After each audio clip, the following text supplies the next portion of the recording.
S ಒಂದಷ್ಟು ವಿಚಾರಗಳ ಬಗ್ಗೆ ಹಿರಿಯ ನಿವೃತ್ತ ಪೊಲೀಸ್ ಅಧಿಕಾರಿಗಳು ಹಿರಿಯ ನ್ಯಾಯವಾದಿಗಳು ಹೇಳ್ತಾ ಇದ್ರು. ಉಮೇಶ್ ಸರ್, ನೀವು ಹೇಳ್ತಾ ಇದ್ರಿ ಅಂದ್ರೆ ಇಲ್ಲಿ ಚಾರ್ಜ್ ಶೀಟ್ ಬಗ್ಗೆನೇ ಒಂದಷ್ಟು ಅಂಶಗಳನ್ನು ನೀವು ಉಲ್ಲೇಖ ಮಾಡ್ತಾ ಇದ್ರಿ. ಚಾರ್ಜ್ ಶೀಟ್ನ ಬೇರೆ ರೀತಿಯಲ್ಲಿ ಸಲ್ಲಿಸಬಹುದಾಗಿತ್ತು ಅಂತ ಹೇಳಿ, ಮತ್ತೊಂದು ಕಡೆ ಚಾರ್ಜ್ ಶೀಟಲ್ಲಿ ಸಾಕ್ಷಿಗಳ ಜೊತೆಗೆ ಒಂದಷ್ಟು ಎವಿಡೆನ್ಸ್ಗಳನ್ನು ಕೂಡ ಕಲೆ ಹಾಕಿದ್ದಾರೆ ಉಮೇಶ್ ಸರ್. ಈಗ ಸ್ಲಿಪ್ಪರ್ಗಳು ಮತ್ತೆ ಬಟ್ಟೆ, ಅದರಲ್ಲಿರುವಂತಹ ರಕ್ತದ ಕಲೆಗಳು, ಇದರಿಂದನೂ ತಪ್ಪಿಸ್ಕೊಳ್ಳೋ ಚಾನ್ಸಸ್ ಇದೆಯಾ ಸರ್, ಹೇಗೆ ಅಂತ? ಇಲ್ಲ, ಚಾರ್ಜ್ ಶೀಟ್ ನ ಸರಿಯಾಗಿ ಸಲ್ಲಿಸಿದ್ದಾರೆ. ಬಟ್ ಎಲ್ಲೂ ಒಂದೇ ಒಂಚೂರು ಲೋಪದೋಷ, ಚಾರ್ಜ್ ಶೀಟ್ ಸಮಯದಲ್ಲಿ ಲೋಪದೋಷ ಮಾಡಿದಾಗ ಏನಾಗುತ್ತೆ ಅಂದ್ರೆ ಅವ್ರಿಗೆ ಈವನ್ ಗ್ರಾಮಟಿಕಲ್ ಮಿಸ್ಟೇಕ್ನು ಸಹ ಲೋಪದೋಷಗಳಲ್ಲಿ ಬಂದ್ಬಿಡುತ್ತೆ. ಆ ಕಾರಣಕ್ಕೋಸ್ಕರನೇ ಅದನ್ನ ತುಂಬಾ ಅಂದ್ರೆ ಅನುಭವಸ್ಥರುಗಳು ಬೇಕು. ಇದನ್ನೆಲ್ಲ ಕೋರ್ಟ್ಗಳಿಗೆ ಹೋಗಿ, ಕೋರ್ಟ್ಗಳಲ್ಲಿ ಭಾಳ ಕೇಸ್ಗಳಲ್ಲಿ ಯಾರಿಗೂ ಎವಿಡೆನ್ಸ್ಗಳಿಗೆ ಹೋಗಿ, ಎವಿಡೆನ್ಸ್ಗಳಲ್ಲಿ ನಾವು ತುಂಬ ಇಂಥ ನಾಣಯ್ಯ ಸಾಹೇಬ್ರ ಹತ್ರ ವಕೀಲರುಗಳಿಂದ ಕ್ರಾಸ್ ಎಕ್ಸಾಮಿನೇಷನ್ ಮಾಡಿಕೊಂಡು ತಗಲಾಕೊಂಡು ಏನೇನು ತಪ್ಪು ಮಾಡಿದ್ದೀವಿ ಅಂತೇಳಿ ಅಂತ ಗೊತ್ತಾಗಿ ಹೀಗೆ ಈ ಕೇಸ್ನ ಮಾಡಬೇಕು ಅಂತಂದರೆ ಭಾಳ ಅತ್ಯಂತ ಹೆಚ್ಚಿನ ಅನುಭವ ಯಾರಿಗಿರ್ತದೋ ಅವರು ಅದ್ಭುತವಾಗಿ ಮಾಡೋಕ್ಕೆ ಸಾಧ್ಯ ಆಗ್ತದೆ. ನನ್ನ ಒಂದು ಯಾಕೆಂದರೆ ಸಂಗ್ರಾಮ್ ಸಿಂಗ್ ಸಾಹೇಬ್ರಿಗೂ ಇದ್ರ ಬಗ್ಗೆ ಎಲ್ಲ ಯಾವುದೇ ಈ ಥರದ ಪ್ರಕರಣಗಳ ಮೊದಲೆಲ್ಲ ಪ್ರಕರಣ ತನಿಖೆ ಮಾಡಬೇಕು ಅಂದಾಗ ಅನುಭವನ ಅಷ್ಟೇನೆ ಮಾನದಂಡ ಇತ್ತು. ಯಾರು ಅನುಭವ ಭಾಳ ತುಂಬ ಅನುಭವ ಇದೆ ಇದ್ರೊಳಗಡೆ, ಆಮೇಲೆ ಯಾರು ಆ ಕೇಸ್ಗಳಲ್ಲಿ ಅತ್ಯಂತ ಹೆಚ್ಚಿಗೆ ಅವರು ಪರಿಣಿತರಿದ್ದಾರೆ, ಮತ್ತು ಇದೇ ಥರ ಹಿಂದೆ ಈ ಥರ ಅವರು ಕನ್ವಿಕ್ಷನ್ ಸಜೆಗಳನ್ನ ಪಡೆದಿರ್ತಕ್ಕಂಥವ್ರನ್ನ ನೋಡಿ ಯಾರೇ ಆಗಿರಲಿ, ಅದೇ ಜ್ಯೂರಿಸ್ಡಿಕ್ಷನ್ ಅವ್ರ ಕೈಲಿ ಕೊಟ್ಟು ಮಾಡಿಸ್ಬೇಕು ಅಂತೇನಿಲ್ಲ, ಬೇರೆಯವ್ರ ಕೈಲಿ ಕೊಟ್ಟು ಮಾಡಿಸುವಂಥ ಪದ್ಧತಿ ಕಸ್ತೂರಿರಂಗನ್ ಸಾಹೇಬ್ರಿದ್ರು, ಆಮೇಲೆ ಗೋಪಾಲಸ್ವರ್ ಸಾಹೇಬ್ರಿದ್ರು, ಹೀಗೆ ಹಲವಾರು ಅಡಿಷನಲ್ ಕಮಿಷನರ್ಗಳು ಆ ಸಮಯದಲ್ಲೇ ಇಮಿಡಿಯೇಟ್ ಆಗಿ ತೀರ್ಮಾನಗಳು ಮಾಡಿಬಿಟ್ಟು ಇಂತಿಂಥವ್ರಿಗೆ ತನಿಖೆಗಳು ಕೊಡಬೇಕು ಅಂತೇಳಿ ಅದನ್ನ ತನಿಖೆಗಳನ್ನ ಮಾಡಿಸ್ತಕ್ಕಂಥದ್ದನ್ನ ನಾವು ಭಾಳ 90ರಿಂದನೂ ನೋಡ್ಕೊಂಡು ಬಂದಿದ್ದೀವಿ. ತನಿಖೆ ಚಾರ್ಜ್ ಶೀಟ್ ಹಾಕಿರೋದು ಸರಿ ಇದೆ, ಚಾರ್ಜ್ ಶೀಟ್ ಹಾಕಿ ಒಳಗಡೆ ಹಾಕೊಂಡಿರ್ತಕ್ಕಂಥದ್ದಿದೆ. ನಮ್ಗಿನ್ನೂ ಹಲವಾರು ಅಂಶಗಳು ಪೂರ್ಣ ಪ್ರಮಾಣದಲ್ಲಿ ಗೊತ್ತಿಲ್ಲ. ಆಮೇಲೆ ಎಲ್ಲಾನು ಸಹ ಕೆಲವಷ್ಟೆಲ್ಲನೂ ಗ್ರೂಪ್ ಮಾಡಿದ್ದಾರೆ, DNA ಗ್ರೂಪ್ ಮಾಡಿಸಿದ್ದಾರೆ, ಪ್ರೊಫೈಲ್ಗಳು ತರಿಸಿದ್ದಾರೆ, ಆಮೇಲೆ ಸೈಬರ್ ಫೋರೆನ್ಸಿಕ್ ಸಂಬಂಧಪಟ್ಟಂಥ ರಿಲೇಟೆಡ್ ಅಲ್ಲಿ ಹಲವಾರು ಸಾಕ್ಷ್ಯಾಧಾರಗಳನ್ನ ಸಂಗ್ರಹಿಸಿದ್ದಾರೆ. ದಟ್ ಈಸ್ ಅಪಾರ್ಟ್ ಫ್ರಮ್ ಅವಿರಲಿ. ಈಗೇನು ಈಗ ಹಾಕಿರ್ತಕ್ಕಂಥದ್ದೇನು ಜುಲೈ 31 ಇಂದಿನ ಕಾನೂನು ಏನಿತ್ತೋ ನಮ್ಮ ಭಾರತದ ದಂಡ ಸಂಹಿತೆ ಪ್ರಕ್ರಿಯೆ ಸಂಹಿತೆಗಳ ಪ್ರಕಾರನೇ ಇದು ಹೋಗುತ್ತೆ. ಯಾಕೆಂತಂದ್ರೆ 31 ಜುಲೈಯಿಂದ ಆದಾದ್ಮೇಲೆ ನಂತರದ ಯಾವ್ದು ಮಧ್ಯರಾತ್ರಿಯಿಂದ ಯಾವುದು FIR ರಿಜಿಸ್ಟರ್ ಆಗ್ತದೋ ಅದೆಲ್ಲ ಈಗ ನಮ್ಮ ಹೊಸ ಕಾನೂನುಗಳ ಪ್ರಕಾರ ಎಲ್ಲ ಬಂದು ಸೇರ್ಕೊಳ್ತವೆ. ಈಗ ಇಂದಿನ ಕಾನೂನಿಗೆ ಹೋಗುತ್ತೆ. ಆ ಇಂದಿನ ಕಾನೂನಲ್ಲಿ ಇದೆಲ್ಲ ಟ್ರಯಲ್ಗಳು ನಡಿಬೇಕಂತ ಸಮಯದಲ್ಲಿ ಅವಾಗ ಎಷ್ಟರ ಮಟ್ಟಿಗೆ ಫೋರೆನ್ಸಿಕ್ ಸೈನ್ಸ್ಗೂ ಮತ್ತೆ ಈ ಸಂಬಂಧಪಟ್ಟಂಥ ಏನು ನಮ್ಮ ಫುಟೇಜ್ಗಳೇನಿದೆವಲ್ಲ, CCTV ಫುಟೇಜ್ಗಳು ಮತ್ತು ಬೇರೆ ಬೇರೆ ಫುಟೇಜ್ಗಳಿಗೆ ಎಷ್ಟು ಪರಿಗಣಿಸ್ತಾ ಇದ್ರು ಅಂತ ನಮಗೆಲ್ಲ ಗೊತ್ತು. ಕೋರ್ಟ್ಗಳಲ್ಲಿ ಅಲ್ಲಿ ಸಾಕ್ಷಿಗಳು ಬಂದವರು ನ್ಯಾಯಾಲಯಗಳಲ್ಲಿ ನಿಂತ್ಕೊಂಡು ಬಾಕ್ಸ್ಗಳಲ್ಲಿ ಅವರದನ್ನ ಪೂರ್ಣ ಪ್ರಮಾಣದಲ್ಲಿ ಅವ್ರು ಯಾರು ಹೇಳಿಲ್ಲ ಅಂದರೆ ಇವ್ರನ್ನ ಪರಿಶೀಲನೆಗೆ ಹೋಗ್ತಿರ್ಲಿಲ್ಲ. ಯಾಕೆಂದ್ರೆ ಸಾಕ್ಷಿಗಳು ಹೇಳ್ಬೇಕಾಗ್ತದೆ ನನ್ನ ಸಮ್ಮುಖದಲ್ಲಿ ಇವೆಲ್ಲ ನಡೆದೋ ಇವೆಲ್ಲ ಅಂದ್ಬಿಟ್ಟು ಅಂತ. ಅದಿಲ್ಲ ಅಂದಾದ್ಮೇಲೆ ನೋಡುವಂಥದ್ದು ಕೆಲವಷ್ಟೆಲ್ಲ ನಾವು ಮನೆ ಒಳಗಡೆನೆ ಮರ್ಡರ್ ಮಾಡಿ ಗುಂಡಿ ಹೊಡೆದು ಅಲ್ಲೇನೆ ಮಾಡುವಂಥದ್ದು ವಿಡಿಯೋ ಫುಟೇಜ್ಗಳು ಕೊಟ್ಟಂಥದ್ರಲ್ಲೂ ಸಹ ನಾವೆಲ್ಲ ಸಾಕ್ಷಿಗಳಾಗಿದ್ದೀವಿ. ಅಂಥ ಕೇಸ್ಗಳು ಸಹ ಸಜಾ ಆಗದೆ ಹೋಗ್ಬಿಟ್ಟಿರ್ತಕ್ಕಂಥವು ನಾವು ಹಲವಾರು ಪ್ರಕರಣಗಳು ನಾವು ನೋಡಿದ್ದೀವಿ. ಆ ಕಾರಣ ಅದೇ ಮನೇಲಿ ವಾಸ ಮಾಡ್ಕೊಂಡಿದ್ರು, ವರ್ಷಾನುಗಟ್ಟಲೆ ಸಾಯಿಸಿ ಕೊಂದು ಅವ್ರ ಮನೇಲೆ ಊತಾಕೊಂಡು ಅವ್ರ ಮನೇಲೆ ಬಾಡಿ ತೆಗ್ದಿದ್ದೀವಿ ನಾವು. ಇಂಥ ಕೇಸ್ಗಳಲ್ಲೂ ಸಹ ನಾವುಗಳು ಸಜಾ ತಗೊಳ್ಳೋಕ್ಕಾಗದೇ ಇರ್ತಕ್ಕಂಥವು ನಮಗೆಲ್ಲ ಗೊತ್ತಿರೋದಾದ್ರಿಂದ ಇದರಲ್ಲಿ ತುಂಬ ಸಾಕ್ಷಿಗಳು ಬಂದ್ಬಿಟ್ಟಿದ್ದಾವೆ ಅನ್ನೋದು ಇಂಪಾರ್ಟೆಂಟ್ ಅಲ್ಲ. ಸಾಕ್ಷಿಗಳು ಬಂದಿದ್ದಾವೆ. ಈ ಸಾಕ್ಷಿಗಳು ಎಷ್ಟರ ಮಟ್ಟಿಗೆ ಇವ್ರನ್ನೆಲ್ಲರೂ ಬೇಲಾಗದೇ ಇರೋ ಥರ ಒಳಗಡೆ ಇರಿಸೋದಕ್ಕೆ ಎಷ್ಟು ಗಟ್ಟಿ ಇದ್ದಾವೆ ಅಂತ ಅನ್ನುವಂಥದ್ದು ನನ್ನ ಲೆಕ್ಕದಲ್ಲಿ ಆ ಪ್ರಕ್ರಿಯೆವರೆಗೂ ನಮಗೇನು ಗೊತ್ತಾಗೋದಿಲ್ಲ ನನ್ನ ಲೆಕ್ಕದಲ್ಲಿ. ಖಂಡಿತ ಖಂಡಿತ ಸಂಗ್ರಾಮ್ ಸಿಂಗ್ ಸರ್, ಈಗ ಈ ಸಾಕ್ಷಿಗಳೇ ಇಲ್ಲಿ ಪ್ರಮುಖ. ಈಗ ದರ್ಶನ್ಗೆ ಜೈಲಾಗಬೇಕು ಅಥವಾ ಅಪರಾಧಿ ಅಂತ ಪ್ರೂವ್ ಆಗಬೇಕು ಅಂದರೆ ಸಾಕ್ಷಿಗಳೇ ಇಲ್ಲಿ ಪ್ರಮುಖ ಸರ್. ಸಾಕ್ಷಿಗಳ ಹೇಳಿಕೆ ದಾಖಲಾತಿಗಳು. ಹೌದು, ದಾಖಲಾತಿಗಳಂದ್ರೆ ಎವಿಡೆನ್ಸ್, ಯಾವುದು ಡಾಕ್ಯುಮೆಂಟ್, ಬ್ಲಡ್, FSL ರಿಪೋರ್ಟು, ಅವು ಇದೆಲ್ಲ ನ್ಯಾಯಾಲಯಕ್ಕೆ ಬೇಕಾಗಿದೆ ಎರಡೇ. ಒಂದು ಸಾಕ್ಷಿಗಳ ಹೇಳಿಕೆ, ಎರಡನೇದು ದಾಖಲಾತಿಗಳು. ನ್ಯಾಯಾಲಯ ಇತ್ಯರ್ಥ ಮಾಡೋದು ಅದರ ಬೇಸಿಸಲ್ಲಿ. ಸಾರಿ ಹೇಳಿ. ಈಗ ಎಲ್ಲ ಮಾತಾಡ್ತೇವೆ. ಈ ಎಕ್ಸ್ಪರ್ಟ್ಗಳ ರಿಪೋರ್ಟ್ ಇದೆಯಲ್ಲ, ಸೆಕ್ಷನ್ 45 ಕೆಳಗಡೆ ಎಕ್ಸ್ಪರ್ಟ್ ರಿಪೋರ್ಟ್ ಲಾದಲ್ಲಿ ಏನು ಹೇಳ್ತೀವಿ, it's opinion of the expert, not decided. ಆ ಒಪಿನಿಯನ್ ಅಂತಂದ್ರೆ ಅವರ ಹೇಳಿಕೆ ಇದು ಈ ರೀತಿ ಅದು ಆಗ್ತದೆ ಅಂತೇಳಿ ಅವ್ರನ್ನ ಕ್ರಾಸ್ ಎಕ್ಸಾಮ್ ಮಾಡ್ತೇವೆ ನಾವು. ಕ್ರಾಸ್ ಎಕ್ಸಾಮ್ ಮಾಡಿದಾಗ ಸಾಕಷ್ಟು ವಿಚಾರಗಳು ನಾವು ಹೊರಗಡೆ ತಗೊಳ್ತೇವೆ. ನಮ್ಮ ಅನುಭವದಲ್ಲಿ ನಾವು ನೋಡಿದ್ದೇವೆ.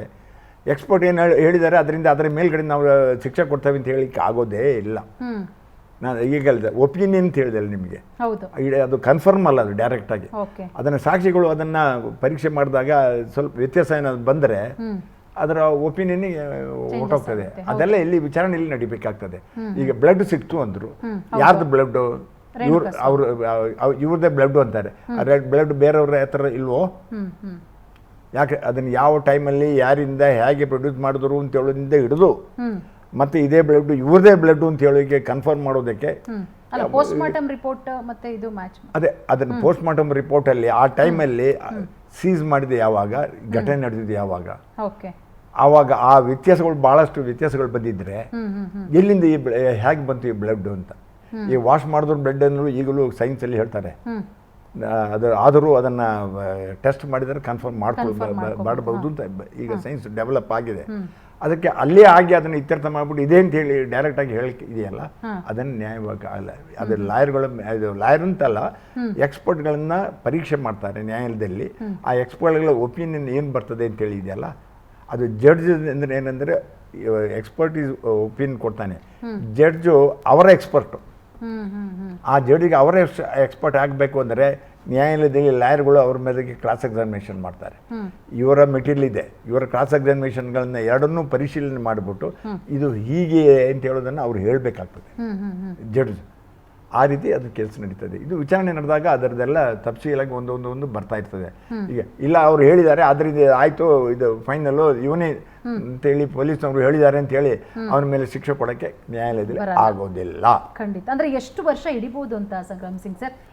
ಈ ಕೇಸ್ ಈಗ ಚಾರ್ಜ್ ಶೀಟ್ ಅಂತೂ ಆಗಿದೆ, ಈಗ ಮತ್ತೊಂದು ರೌಂಡ್ ಚಾರ್ಜ್ ಶೀಟ್ ಸಲ್ಲಿಕೆ ಮಾಡೋ ಸಾಧ್ಯತೆಗಳು ಕೂಡ ಇದೆ. ಶಿಕ್ಷೆ ಪ್ರಕಟ ಆಗೋದಕ್ಕೆ ಅಡಿಷನಲ್ ಚಾರ್ಜ್ ಶೀಟ್ ಶಿಕ್ಷೆ ಪ್ರಕಟ ಆಗೋದಕ್ಕೆ ಎಷ್ಟು ವರ್ಷಗಳು ಬೇಕಾಗುತ್ತೆ ಅಂತ? 1-2 ವರ್ಷ ಬೇಕಾ? 2 ವರ್ಷ. ಯಾಕಂದ್ರೆ ಈಗ ಏನೋ ರೀಸೆಂಟ್ ಆಗಿ ನೋಡ್ತಾ ಇದೀವಿ, ಈಗ ಏನೋ ಫಾಸ್ಟ್ ಟ್ರ್ಯಾಕ್ ಕೋರ್ಟ್ ಅದ್ರ ಬಗ್ಗೆ ಮಾತಾಡೋಣ ಸರ್. ಇವತ್ತು ಹೇಳಿದ್ರು ಗೃಹ ಸಚಿವರು. ಈಗ ಏನಾಗಿದೆ ಮೇಡಮ್, ಈಗ ಇದರಲ್ಲಿ ಈ ಒಂದು ಸ್ಟೇಟ್ಮೆಂಟ್ ಆಫ್ ದಿಸ್ ಥಿಂಗ್ ಯಾವುದು ದರ್ಶನ್ದು ಇದು ಓಡಾಡ್ತಾ ಇದೆ ಈಗ. ಅದೇ the question is whether it is recorded under section 161 CRPC or whether it is recorded under 164 CRPC or it is a voluntary statement or it is the statement is recorded under section 27 of the Evidence Act. ಇದು 4-5 question ಬಂದ್ಬಿಡುತ್ತೆ ಈಗ. ಅವ್ರು ಮಾಡಿದ್ದಾರೆ, ಅವ್ರು ಯಾವುದೂ ಹೇಳಿ ಇಲ್ಲ. ನಾಳೆ the defence counsel will take an advantage in this statement itself. ಹೌದು, ಈಗ ಇವ್ರದ್ದು ಮಾಡಬೇಕಾದ್ರೆ 27 of Evidence Act ಮಾಡಬೇಕಾಗಿ ಸೇರಿಸ್ಬೇಕಾಗಿತ್ತು ಅದರಲ್ಲಿ ನನಗೆ ಕರೆದುಕೊಂಡು ಹೋದರೆ ಪವಿತ್ರ ಗೌಡ ಅವ್ರ ಮನೆಗೆ ನಾನು ಇದನ್ನು ತೋರಿಸ್ತೀನಿ, ಎಷ್ಟೋ ಒಂದು 2 ಸೆಂಟೆನ್ಸ್ ಹೇಳಿದ್ರೆ ಮುಗಿತಾಯಿತು. ಇವರು ಸುಮ್ಮನೆ ಒಂದು ಹರಕತೆ ಹೇಳ್ಕೊಳ್ಳೋದ್ರಿಂದ ವಾಲಂಟ್ರಿ ಸ್ಟೇಟ್ಮೆಂಟ್ ಮಾಡಿದ್ದೆ, ಇನ್ವೆಸ್ಟಿಗೇಷನ್ ಏನೇನು ಮಾಡಿದ್ರು ಅದನ್ನೆಲ್ಲ ಸೇರಿಸಿ ಒಂದು ಸ್ಟೇಟ್ಮೆಂಟ್ ಆಫ್ ದಿ ದರ್ಶನ್ ಅಂತ ಮಾಡಿದ್ರೆ ಇಟ್ ಇಸ್ ನಾಟ್ ಕರೆಕ್ಟ್. ಇದೆ the voluntary statement of the this thing accused should be correct ಆಗಿರಬೇಕು. That should be leading with for the material evidence. Like ಅವ್ನು ಹೇಳಬೇಕಾಗಿತ್ತು, ಹೌದು ನೀವು ಹೋದ್ರೆ ನಾನು ಅಲ್ಲಿ ಚಪ್ಪಲಿ ಇಟ್ಟಿದ್ದೀನಿ, ನಾನು ಅಲ್ಲಿ ಕೆಲವೊಂದಿಷ್ಟು ಎವಿಡೆನ್ಸ್. ಈಗ ದರ್ಶನ್ ಹೊಡೆದಿರೋ ಕೋಲ್ ಇರಬಹುದು, ಅದರಲ್ಲೆಲ್ಲ ಫಿಂಗರ್ ಪ್ರಿಂಟ್ ಇರಲ್ವಾ? ಹೌದು ಮೇಡಮ್, ಇದೆಲ್ಲ ಹೇಳಿ ಈಗ ಈ ಸ್ಟೇಟ್ಮೆಂಟ್ ಅವ್ನು ಹೇಳ್ಬಿಟ್ಟಿದ್ದಾನೆ ದೊಡ್ಡದಾಗಿ. ಹೌದು, ನನಗೆ ಕರೆದುಕೊಂಡು ಹೋದರೆ ನಾನು ಬಚ್ಚಿಟ್ಟಿರುವ ಒಂದು ಮಚ್ಚನ್ನು ನಾನು ತೋರಿಸ್ತೀನಿ, ಅದಿಲ್ವಲ್ಲ? ಅದಿದೆಯಾ ಸ್ಟೇಟ್ಮೆಂಟಲ್ಲಿ? ಅದು ಇಲ್ಲೇನು it is not fourth coming in the statement. That statement this statement can be argued in the court. ಯಾಕಂದ್ರೆ ಈಗ ಆಗಲ್ಲ. ಈಗ ಬಿಕಾಸ್ ಆಫ್ ದರ್ಶನ್ ಇರೋದ್ರಿಂದ ಎಲ್ಲರೂ ದರ್ಶನ್ ಸ್ಟೇಟ್ಮೆಂಟ್ ತಗೊಂಡಿದ್ದೆ ಅವನಿಗೆ ಶಿಕ್ಷೆ ಆಗ್ಬಿಡುತ್ತಪ್ಪ ಅಂತ ಹೇಳಿದ್ರೆ ಆಗಲ್ಲ. ಯಾಕಂದರೆ this has to be discuss in the open court. ಅದೇ ಟ್ರಯಲ್ ಎಲ್ಲ ಆದಮೇಲೆ ಈಗ ಅಕ್ಯೂಸ್ ಪರ್ಸನ್ಸ್ಗೆ ನೆಕ್ಸ್ಟ್ ಅವ್ರದ್ದೇ ಬರುತ್ತೆ. ಈಗ ಅಕ್ಯೂಸ್ ಪರ್ಸನ್ಸ್ ಕರೆಸ್ತಾರೆ, ಹೌದಪ್ಪ ನೀನು ಹೀಗೆ ಹೇಳಿದೆಯಲ್ಲ ಅಂತ ಹೇಳಿದ್ದೆ. ಯಾಕಂದರೆ ಹೌದು, ಇಷ್ಟೆಲ್ಲ ಸ್ಟೇಟ್ಮೆಂಟ್ ಅವನ್ನೆಲ್ಲ ಕೊಟ್ಟಲ್ಲ 3-4 page. Whether has been the investigating officer ಅವ್ನು ಇಮಿಡಿಯೇಟಾಗಿ ಕರ್ಕೊಂಡು ಹೋಗಬೇಕಾಯ್ತು ಜಡ್ಜ್ ಹತ್ರ. ನೀನು ಹೀಗೆ ಹೇಳೋದು ಜಡ್ಜ್ ಮುಂದೆ 164 ಆಗುತ್ತೆ ಅಂತ ಹೇಳಿದೆ, ಮಾಡಿಲ್ಲ. Why the IO has not been done, it is left the IO. ಈಗ ಯಾಕಂದ್ರೆ ಈ ಒಂದು ಸ್ಟೇಟ್ಮೆಂಟ್ ಒಂದು 7-8 ಪೇಜ್ ಕೊಟ್ಬಿಟ್ಟಿದ್ದಾರೆ sir. I am particular about this statement. ಬೇರೆ ಸ್ಟೇಟ್ಮೆಂಟ್ಗಳು ಬರ್ತಾವೆ ಬಿಡಿ, DNL 255 ಎಷ್ಟು 33 ಸ್ಟೇಟ್ಮೆಂಟ್ಸ್ಗಳು ಬರ್ತಾವೆ, ಆಯಿತು. But I am particular about the statement given by the accused before a police officer which is admissible or not. If is admissible, what type of the admission you are taking ಅಂತ ಕೇಳಬೇಕಾಗತ್ತೆ. ಈಗ ನಾಳೆ ದಿವಸ ಕೋರ್ಟಲ್ಲಿ ಕೇಳ್ತಾ ಇರುತ್ತೆ, ನಾವು ಕೇಳೋದಿಲ್ಲ. ನಾಳೆ ದಿವಸ ಕೋರ್ಟಲ್ಲಿ ಕೇಳ್ತಾರೆ, ನಮ್ಮ ಸಾಹೇಬ್ರು ಇದಾರಲ್ಲ ಅವ್ರು ಕೇಳಿದ್ರೆ ಅವರು ಆಗಿದ್ದಾರೆ, ಅವರೇ ಕೇಳ್ತಾರೆ. ಈಗ ಹೀಗೆಲ್ಲ ಆಗಿದಿಲ್ಲ ಅಂತ ಹೇಳಿದ್ದೆ ಡಿಸ್ಕ್ರಿಪೆನ್ಸೀಸ್ ಕೇಳ್ತಾರೆ. ಇದ್ರ ಮೇಲೆ ಬೆನಿಫಿಟ್ ಆಫ್ ಡೌಟ್ ಬಂತು ಅಂತ ಹೇಳಿದ್ರೆ ಹೋಗಪ್ಪ ನೀನು ದರ್ಶನ್ ಹೋಗು ಅಂತ ಹೇಳ್ತಾ ಇರ್ತಾರೆ. ಖಂಡಿತ ಸರ್. ಅಲ್ಲ, ಇದು ಜವಾಬ್ದಾರಿ ಏನಿದೆ ಅಂದರೆ ಎರಡಿದೆ, civil case and criminal case. Okay. Civil ಕೇಸ್ಗಳಲ್ಲಿ ಆ ವಿಚಾರ ಬಂದಾಗ ಅದ್ರ ಬಗ್ಗೆ ಇತ್ಯರ್ಥ ಮಾಡ್ಕೋತಾರೆ. ಅದ್ರ ಕ್ರಿಮಿನಲ್ ಕೇಸ್ಗಳಲ್ಲಿ ಪೂರ್ತಿ ಜವಾಬ್ದಾರಿ ಪ್ರಾಸಿಕ್ಯೂಷನ್ ಮೇಲಿದೆ, ಪೊಲೀಸ್ ಅವರ ಮುಂದೆ. ಅವರು ಸಾಬೀತುಪಡಿ ಪ್ರತಿ ಹೆಜ್ಜೆಯಲ್ಲೂ ಅವರು ಸಾಬೀತುಪಡಿಸ್ಬೇಕು. ಅವರು ಸಾಬೀತಲ್ಲಿ ಫೇಲ್ ಆದರೆ ಆ ಪೋರ್ಷನ್ ಹೊರಟೋಗ್ತದೆ. ಈಗ ನಮ್ಮ ಸ್ನೇಹಿತರು ಹೇಳ್ತಾ ಇದ್ರು, ಸ್ಟೇಟ್ಮೆಂಟು ಎಕ್ಯೂಸ್ ತಗೊಂಡೆ ದರ್ಶನ್ದು ಮಾಧ್ಯಮದಲ್ಲಿ ಬರ್ತಾ ಇದ್ದೇನೆ, ನಾನು ನೋಡ್ತಾ ಇದ್ದೇನೆ. ಅವನ್ನ ಸಾಕ್ಷಿ ಮಾಡ್ತಾರೆ, ಏನು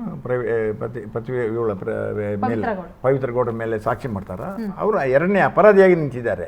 ದಿರಿದ್ನು ಅವ್ರನ್ನ ಸಾಕ್ಷಿ ಮಾಡೋದು ಪ್ರಶ್ನೆ ಇಲ್ಲ. ಅವರ ಸ್ಟೇಟ್ಮೆಂಟ್ ಅಂತ ತಗೊಂಡು ಮಾಡೋದೇನಿದೆ? ಎರಡನೇದು, ಬೇರೆಯವರೆಲ್ಲ ಹೇಳಿಕೆ ಕೊಟ್ಟಿದ್ದಾರೆ, ಆ ಕಾರಣ ನೀನು ಈ ರೀತಿ ಹೇಳು, ಇಳ್ದಿದ್ರೆ ನಿನಗೆ ಬಲಿ ಹಾಕ್ಬಿಡ್ತೇವೆ ಅಂತ ಹೇಳ್ತಾರೆ. ಅವಾಗ ಏನು ಮಾಡ್ತಾರೆ? ಎರಡನೇದು ದುರಾದೃಷ್ಟ ಏನಂದ್ರೆ ಈ ಕೇಸಲ್ಲಿ ನಾನು ನೋಡ್ತಾ ಇದ್ದೇನೆ, ಅದು two premature also doesn't matter. ಈಗ ಮರ್ಡರ್ ಕೇಸ್ ನೇರವಾಗಿ ದರ್ಶನ್ ಮೇಲೆ ಹಾಕ್ಲಿಕ್ಕೆ ಆಗ್ಬೋದಾ ಅಥವಾ ಬೇರೆ ಸೆಕ್ಷನ್ಗಳು ಆಲ್ಟರ್ ಆಗ್ತದೆ? ಈಗ ಎಲ್ಲಿದ್ದರೂ ಶಿಕ್ಷೆ ಕೊಡುವಾಗಲೂ ಸೆಕ್ಷನ್ 304 ಕೆಳಗಡೆ ಬರ್ತದೆ. 304 ಎಂದರೆ ಉದ್ದೇಶಪೂರ್ವಕವಾಗಿ ಇವರನ್ನ ಕೊಲೆ ಮಾಡಿದಾರಾ ಅಥವಾ ಅವರೇ ಅದನ್ನು ಪ್ರೋಕ್ ಮಾಡಿದ್ದಾರೆ. ಯಾರು ಕೊಲೆ ಆದಲ್ಲ ವ್ಯಕ್ತಿ ರೇಣುಕಾಸ್ವಾಮಿ ಅವರೇ ಅದನ್ನ ಪ್ರೋಬ್ ಮಾಡಿದ್ದಾರೆ. ಪ್ರೋಬ್ ಮಾಡಿದ ಮೇಲೆ ಎಲ್ಲಿವರೆಗೆ ಅದು ಬಂತು, ಹೇಗೆ ಬಂತು, ಇವ್ರ ತಲೆಯಲ್ಲಿ ಎಷ್ಟು ಮಟ್ಟಿಗೆ ಇತ್ತು, ಎಲ್ಲ ವಿಚಾರಗಳನ್ನ ತಫಸೀಲಾಗಿ ತಗೊಳ್ಬೇಕಾಗ್ತದೆ. ಅದರೊಳಗೆ ನೇರವಾಗಿ ಆಗಿದ್ದಾರೆ, ಎಲ್ಲ ಕೊಲೆ ಆಗಿದೆ, ಇವನ್ ತ್ರಿನಾಮಕವಾಗಿದೆ, ಎಲ್ಲರನ್ನು ಸೇರಿಸ್ಬಿಟ್ಟು ಜೈಲಿಗೆ ಹಾಕ್ಬಿಡಿ ಅಂತೆಲ್ಲ ಆ ವಿಚಾರಗಳನ್ನ ಪರೀಕ್ಷೆ ಮಾಡಬೇಕು. ಈ ಕೇಸಲ್ಲಿ ನಾನು ನೋಡಿದಾಗೆ